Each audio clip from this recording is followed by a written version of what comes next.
Hello friends, it's Kristie Marcotte. I'm participating in Honeybee Stamps YouTube Hop to celebrate their brand new Vintage Love release. There is lots of great inspiration from the design team and a chance to win a Honeybee Stamps gift card. And I have information for the Hop in the description box below. For my card, I'll be using two products from the new release. I have Bold Backgrounds Vintage Roses, and for a sentiment, Mailbox Memos, stamps, and coordinating honeycut dies. All of the cardstock I'm using in the video, I dug out of my scrap bin. It's always nice to use up some of those scrap pieces. For the background of my card, I have some black cardstock. And for the main background piece of the Vintage Roses, I'm using some light teal cardstock. I'll put glue all over the back.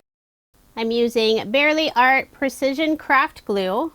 I'll make sure to get good coverage, getting all those tiny little areas of the leaves and vines. Then I'll adhere this piece on the black cardstock.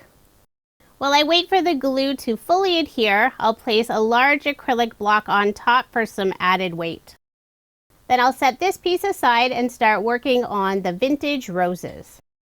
I cut out all of the flowers from the same bright pink cardstock. And I'm adding just a little extra pink color using Scrapbook.com's Mixed Berry ink color. I'm only adding ink on the edge of the petals that have the etch detail, since the other areas will be covered up once you layer all the pieces together for the flowers. There are 3 different sizes of flowers that go on the background piece, and you will need multiples of each size of flower. The very small bud, you'll need 3, the medium size, you'll need 3, and the largest flower, you'll need 2. I'm keeping all of the flower die cut pieces separated and organized in one of Scrapbook.com's stack and sort trays. Many of the die cut pieces look similar, but each size flower has its own set of die cut pieces. For the bud, there's also the little greenery area.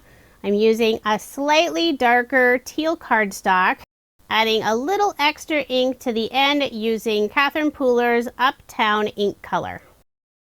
Now it's time to assemble the 3 flowers. I'll start with the largest flower, and this one has the most layers.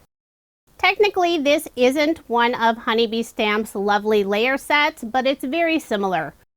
You'll start with the background piece, which is usually the largest piece, and then one by one you'll add another layer until you have this beautiful finished look.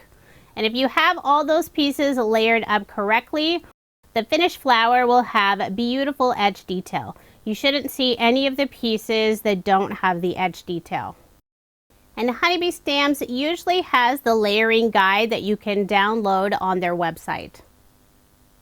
For the very center of the large flower and the medium flower, I use some yellow cardstock. The large flower also has these tiny pieces that you put on the edge of the petals.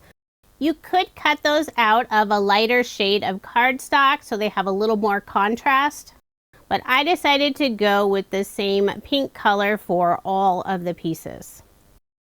Now I'll assemble the medium flower, and there are just 4 pieces for it. I have the background piece, the next piece adds the petal on the right and left side, then there's the front piece, and finally the very center, and I use more of the yellow cardstock. The die cut pieces in this set aren't super small, but it does help to use a pair of reverse tweezers. The last flower, the little bud, there's just 2 pieces. Super easy to assemble. Now I can start adding all of the flowers on my background piece. And there are areas on that background die cut piece, so you know exactly where to add the flowers. Of course, you could always change it up and add more flowers, less flowers. This would be a fun panel to cut in half and just put a partial area on your card.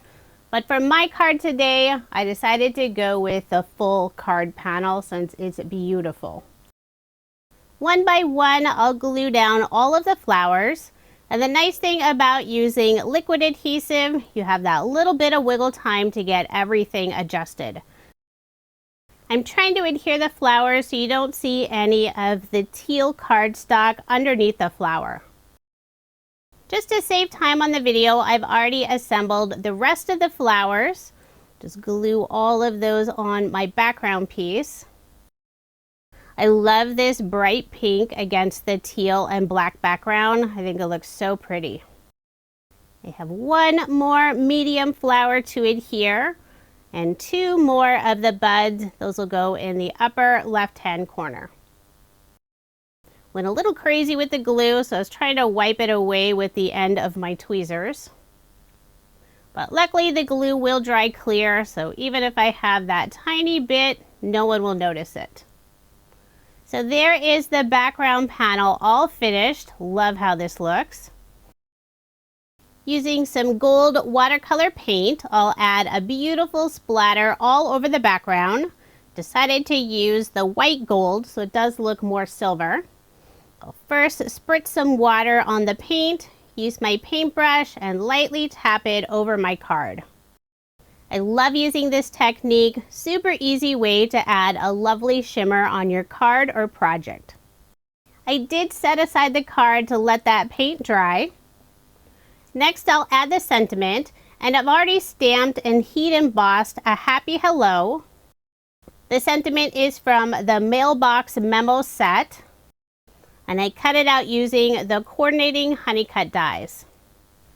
I will pop up the sentiment using some foam dimension, using Honeybee Stamp's black foam strips. I did cut one of the strips in half so I could easily put it behind the sentiment. But it's nice having the black color, so even if it peeked out, you wouldn't be able to see it. I'll remove the release paper and add the sentiment on the right side of the card, nestled between a few of the flowers. So there is my finished card, and I love how this turned out, so I decided to make two.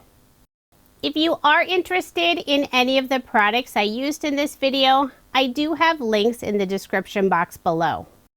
Make sure you leave a comment on this video along with all the other videos on the hop. Lots of great inspiration and a chance to win a Honeybee Stamps gift card. Thank you so much for watching, and I hope you have a wonderful day.